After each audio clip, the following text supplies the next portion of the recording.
नमस्कार। आज की कहानी 1 से 20 तक की अनोखी गिनती जिसमें सारा संसार समा जाए। एक राजा की लड़की की शादी होनी थी। लड़की की शर्त ये थी कि जो भी 20 तक की गिनती सुनाएगा उसको राजकुमारी अपना पति चुनेगी। गिनती ऐसी हो जिसमें सारा संसार समा जाए।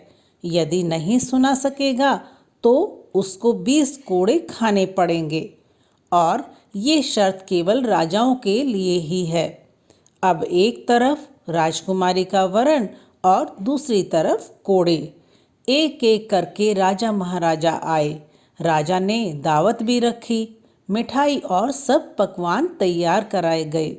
पहले सब दावत का मजा ले रहे होते हैं, फिर सभा में राजकुमारी का स्वयंवर शुरू होता है।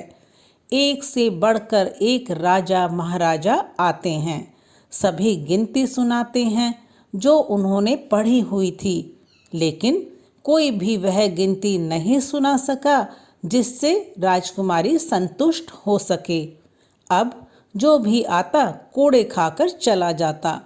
कुछ राजा तो आगे ही नहीं आए। उनका कहना था कि गिनती तो गिनती होती है, राजकुमारी पागल हो गई है। ये केवल हम सबको पिटवाकर मज़े लूट रही है। ये सब नज़ारा देखकर एक हलवाई हंसने लगता है। वह कहता है, अरे डूब मरो राजाओं, आप सबको 20 तक गिनती नहीं आती। ये सब सुनकर सब राजा उसको दंड देने के लिए बोलते हैं। राजा उससे पूछता है कि तुम क्या गिनती जानते हो? यदि जानते हो तो सुनाओ। हलवाई कहता है, हे राजन, यदि मैंने गिनती सुनाई तो क्या राजकुमारी मुझसे शादी करेगी? क्योंकि मैं आपके बराबर का नहीं हूँ और ये स्वयंवर भी केवल राजाओं के लिए है। तो गिनती सुनाने से मुझे कोई फ़ायदा नहीं और मैं नहीं सुना सका तो सज़ा भी नहीं मिलनी चाहिए। राजकुमारी बोलती है, ठीक है, यदि तुम गिनती सुना सके तो मैं तुमसे शादी करूंगी और यदि नहीं सुना सके तो तुम्हें मृत्यु दंड दिया जाएगा।